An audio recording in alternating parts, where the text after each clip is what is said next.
ちょっとある一つの大きな事件っていうか、僕が子供やったんですけど、僕が町工場さんのところにサンプルをお願いしに行く時に、僕の完全なミスです。書き間違いというか。でその時に縫えもせんのに偉そうに言うなって言われて、で僕もそこでまた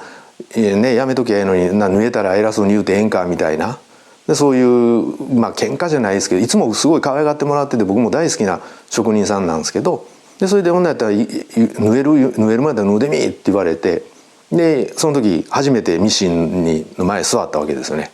縫えるわけもないんですけど、でその後たまたまというかカジュアルのチノパンとかそういうのを縫製をお願いしてたのが岡山県の小島にあるキャピタルという工場さんやったんで、その時に社長僕も縫えるようになりたいんですけどどうしたらいいですかねみたいな感じで軽く聞いたら、そしたら石の上にも3年じゃと、3年ぐらいお前修行に来たら縫えるようになるで、ほんなら社長ほんまに来ていいんですかみたいな。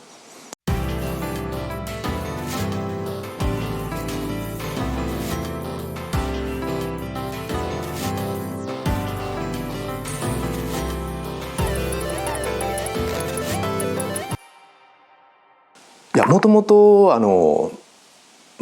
高校入ってすぐサーフィン始めて、そのサーフィン始めたイコールサーファーファッションというか、デニムに、ウエスタンシャツに、ターコイズのリングにっていうような、そういうところから入っていったんですよね。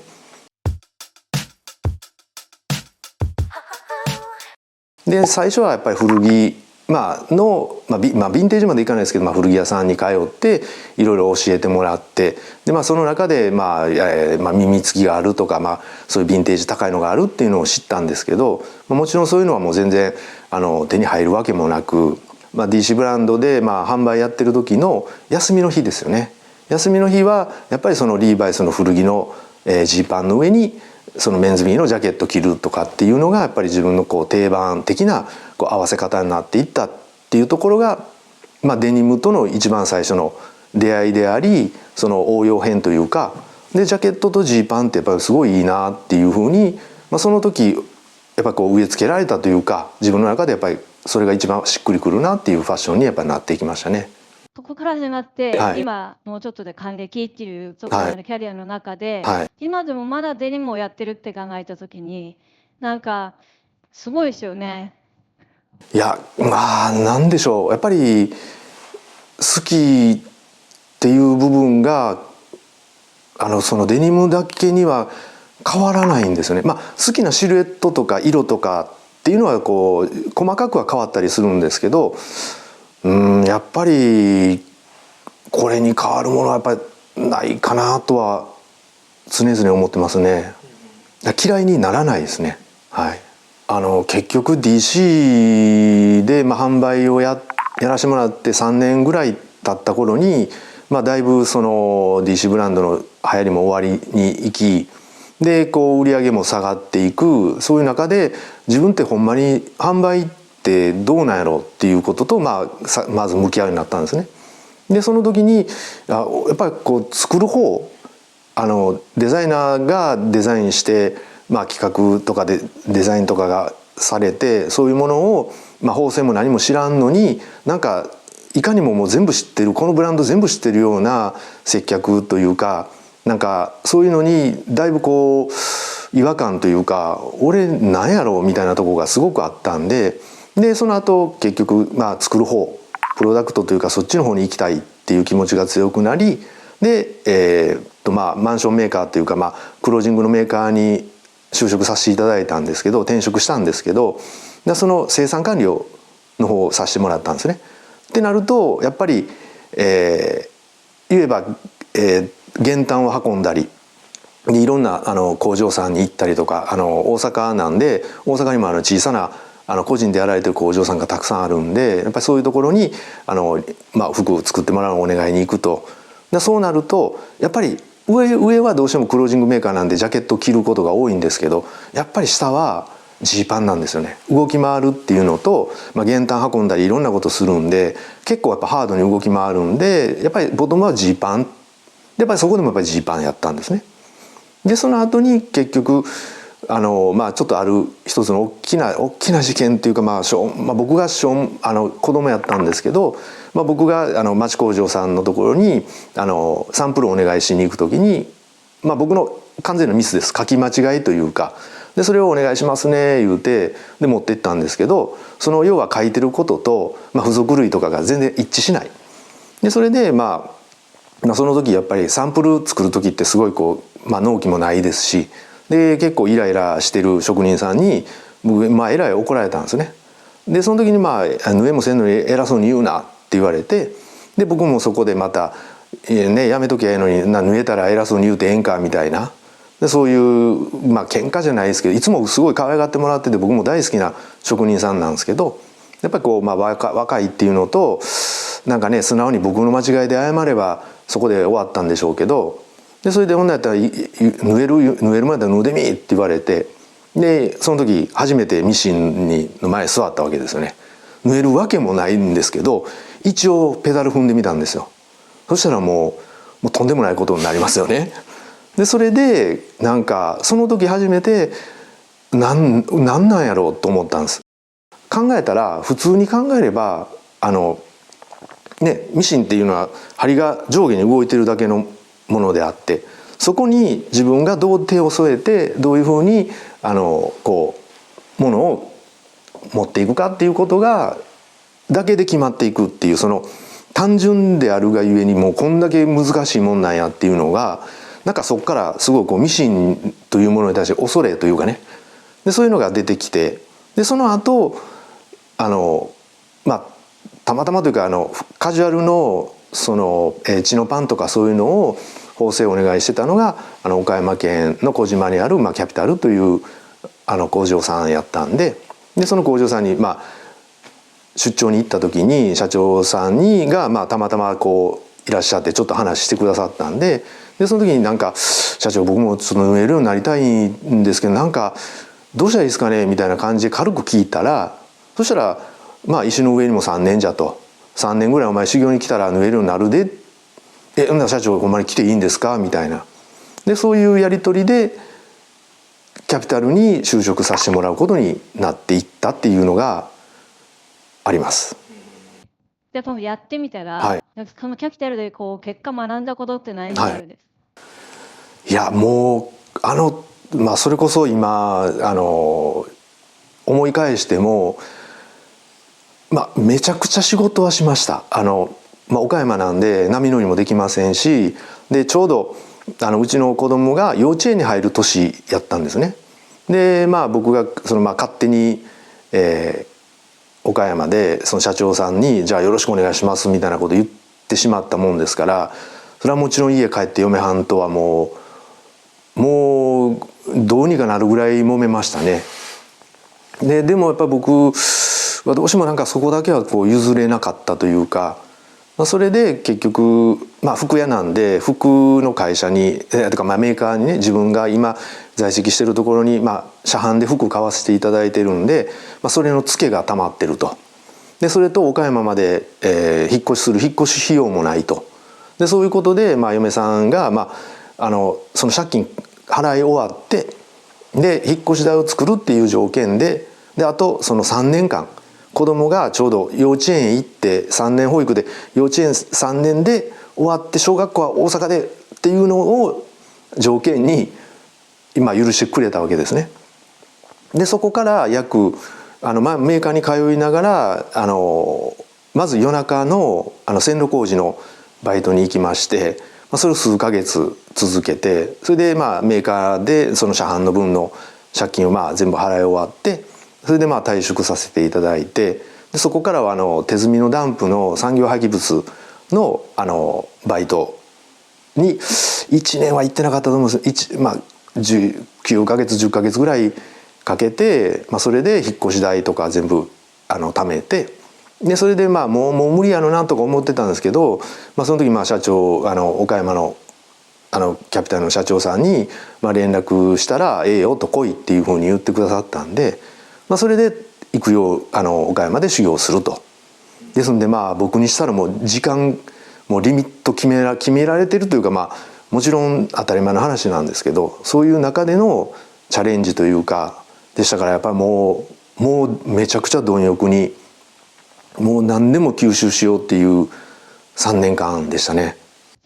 なんかすごい魅力的なキャプテンの社長とかいろんなことを教わったっていうお話でしたよね。はい、ただね、僕がなんかもうほんま社長の言うことを聞かない社員って今考えたらありえないと思うんですけど、なんか言うこと聞かなかったですね。だからもうほんまよう置いてくれてたなって思うぐらいとんでもないやつやったと思います。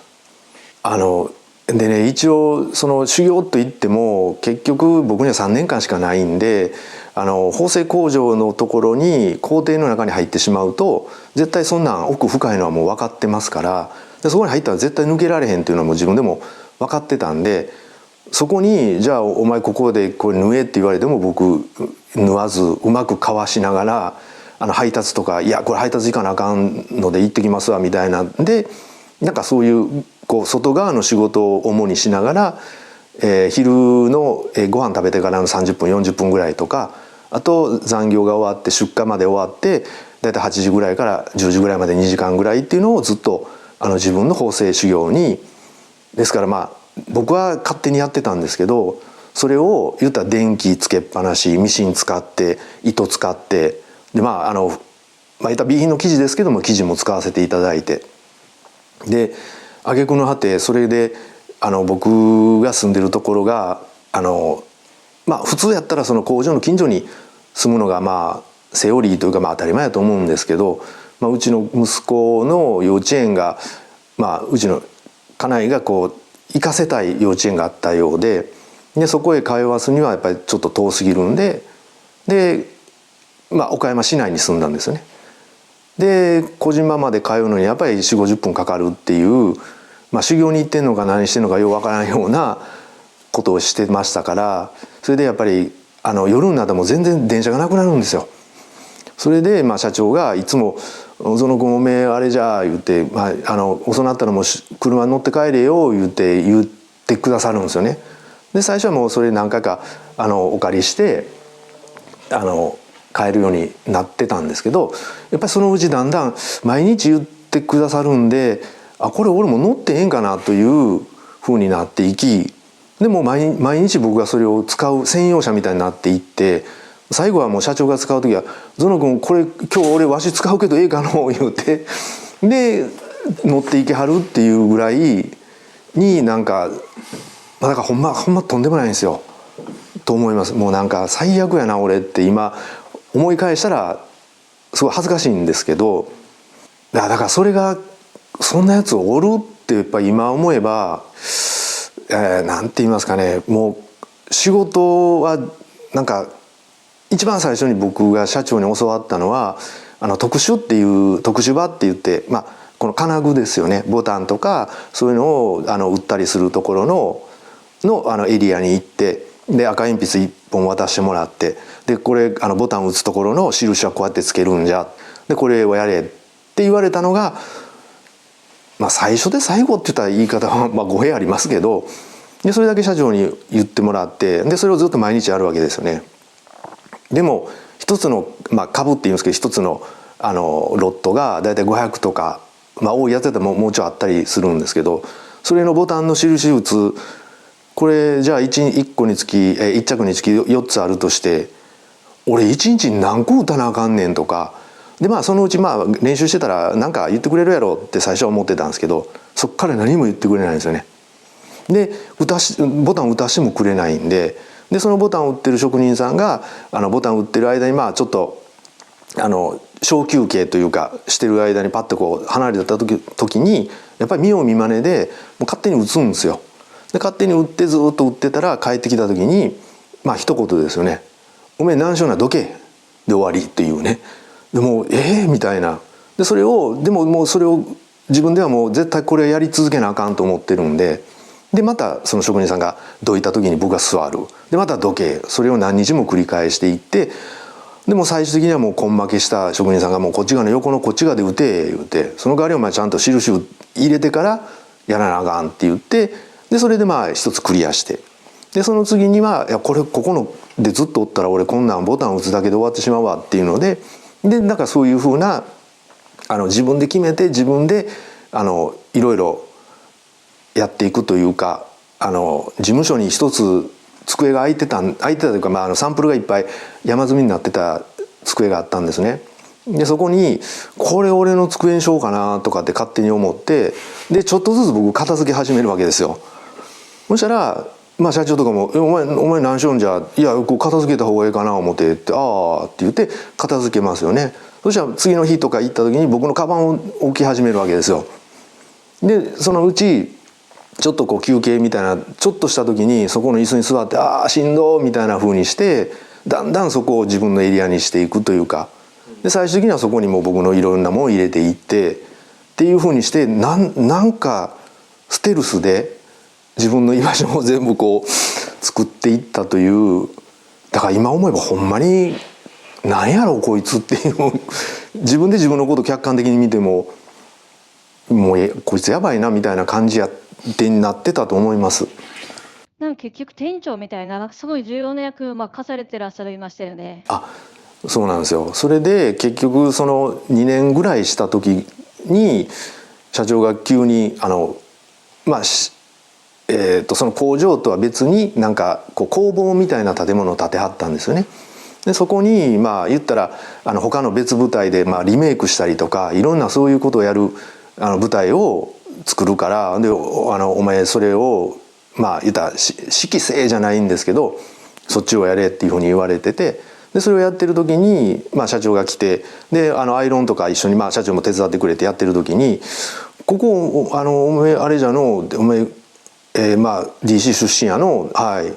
でここを店にするとしたらどこにレジを置くいやそこじゃないですかフィッティングはどこに置く、そこじゃないですか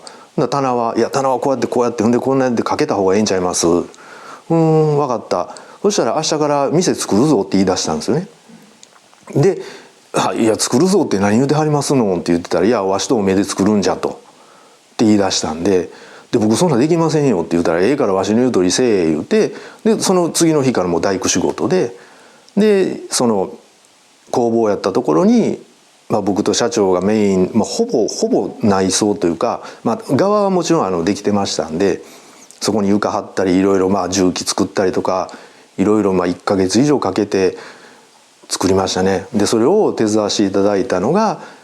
やっぱなんかその自分なりのっていうかただお願いして作ってもらうっていうんじゃなくやっぱり自分たちで作っていくっていうことのなんかその面白さと大切さとあとはやっぱりその人から見て素人大工ですけどやっぱりそれが味になっていくっていうことも、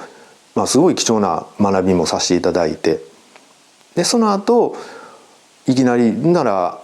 店になったことやからそしたら仕入れ行くぞとでアメリカに古着を買い付けに行くぞということでいやなんで俺そんなんやらなあかんねやろうと思ってたらいやおめえ店長せえと。っていうことでもうっていうもうそこもやっぱりもうびっくりしましたけどでその仕入れにアメリカに行ってでその後一応店長という形で店にまた立つみたいな形になったんですけどね。結局キャピタル何年いられたんですか？結局きっちり3年でいろいろね社長も止めてくださったというか「いやお前まだ早い」というようなことで止めていただいたんですけどやっぱりそのね家族との約束もありますしで実際やっぱりもう独立するっていうふうにもう決めてたんでねどうなろうがもうやるしかないっていうところでもう見切り発車もいいところですけどで結局大阪に帰ってきて独立という形を取らせてもらいました。そのの3年のなんだかんだでかなりのやっぱ吸収しかつどうにかできるかもみたいなところまでやっぱ学んだってことですよね。そうですね一応は縫える程度ですかね。でもあとはもうこう重ねていくしかないなっていうのと、あとは取引先さんもそれも社長が既存でそのキャピタルで縫製をやってるそのメーカーさんを紹介してくださってでそこの仕事をさせてもらえっていうことですごいもう何から何までお世話になったという感じですね。なんか今の話の中にやっぱり働きながら学ぶというか、自分から自らその領域を取りに行くっていうか、もう野生動物みたいだなと思ったんですよね。それすごい大事だなと思って準備されて、じゃあここ今からこれ学べと学校みたいに教えられても、多分できるようにならなかったんじゃないかなみたいな気がするなと思って。いやもうまさにおっしゃる通りで、結局その机上計算というか、そういうものもちろん大事なんでしょうけど、やっぱり勉学にはやっぱ僕全然一生懸命なったこともないですし、結局でも我流なんですよね。でその我流を体現するというか、それとその話抜けましたけど、一応そのキャピタルにいた頃に自分で縫製の勉強してるんで、1本大体1週間ぐらいで1本のジーパンが縫えるぐらいのその昼と夜交互に縫っていくことで1日に1週間に1本ぐらいできますと。でそれが家に溜まっていくわけですよね。で自分ではじゃあ今日はこっち履こうかなとかやってるんですけど、全部真っこんこんのジーパンで何も面白くないわけですよ。でそこでこれヴィンテージみたいになれへんかなって思い始めて、で昼間に僕のと同い年で3年先輩の友達というか同僚がいて、でその子と2人で日用品のいろいろ薬品を買いに行って、でそれで色落ちるやつを探そうやと。でいろんなものを試していく中でこれがいけそうやなみたいなのをやり始めたわけですよね。で最初はそれはもうめちゃめちゃな状態なんですけど、でそれで色を落とすことを覚えて、でしかもそれをこうやり始めたら、それ社長がそれを仕事の中でやれっていうふうに言ってくれはったんで、それでメーカーさんのお預かりしてそれの色を落とすっていうことを始めたんですね。でそれで結局独立する時にその色を落とすっていう仕事は僕しかやってないんで、その3年先輩の同い年の子は僕よりも1年半ぐらい早く、2年ぐらい早かったかに自分でセレクトショップを地元に帰って始めるっていうことで抜けたんで、結局その仕事は僕が引き継いで、僕一人でそれをやってたんですけども、それでその仕事で独立するっていう、で独立した時からだからもう一応仕事はいただけてたっていうのがあるんですけど、それも結局まだめちゃめちゃ下手な状態やったんですけど、その誰にも教わらず自分で独学というよりも自分が編み出していくしかないっていう状態で、それも仕事をもらってるんで失敗できないという中でやってたんで、今思えばめちゃめちゃ綱渡りやったなっていう、今ねおっしゃられたような結局その学ぶっていうことともう生きるっていうことがもう同時になってるっていう一つの例かなと思いますけどね。それが今の小園さんのマジックウォッシュにつながるわけです。そうです。はい。もうとんでもない、一番最初はもうその工場のちょっと住めるようなスペースがあったんですね。でそこに風呂があったんですよ。でそこの風呂場で最初その同い年の先輩と風呂場で始めました。それはでもその時のやったそのウォッシュするっていうことがマジックウォッシュで結局は地つながりっていうのがいいなと思ってて、結局やるかやんないかで言えば、やったことからが結局マジックウォッシュだから、それでも小野さんも代名詞じゃないですか。いやそんな大層なもんないと思いますけど、でもそれね僕がやり始めたことですから。じゃあそれまではそれ発想はなかったんですか、ジーズ業界には。いや結局もちろんストーンウォッシュとかいろんな洗いの中でのテクニックがあり、でその当時ブラストって言って砂を吹きつけて色を落とすっていうのはあったんですね。でもそれってヴィンテージとかが好きな人間というか人から見れば色落としただけやろっていうそのリアリティなところは一切ないわけですよ。でそれを自分で目指したのはこれヴィンテージに見えるやろって言えるぐらいのとこまで研究したかったというか、で探求していく中で編み出していったいろんな技があって、でそれの集合体がまあ今も続いてるっていう。やっぱ独学大事ですね。いやもうそれしかなかったですし、なんなんでしょうね、なんか夢中でした。はい、もうなんかまあやれって言われてやったことやったら続いてなかったかもわかんないですし、まあ自意識過剰なんかな、なんかプライド高すぎるのかな、なんかねこうこんなもんってこんだけしかできへんのみたいに言われる思われるのってやっぱりすごい嫌やったんですよね。でかといってじゃあ負けず嫌いかって言ったらそうでもないんですよ。だからまあわがまま、なんかプライド高い、なんかそういうところやと思います。そんななんかいいなんか志があってとかではなく、ただそんな言われたくないから練習して上手くなるっていう。で毎日仕事がもう練習と同じなんで、だからやっぱりその中で上手くなっていきましたけどね。先生20代の頃の小話ですもんね。そうですね。20代30は代い。29、まあ30になる年に独立してるんで。だからやっぱりまだ何者でもない時にやらない理由とか挑めない理由とかを考えることの方がみんな達者で、まあ、やってみろよみたいな話に今の話はちょっと満ちてるなと思って、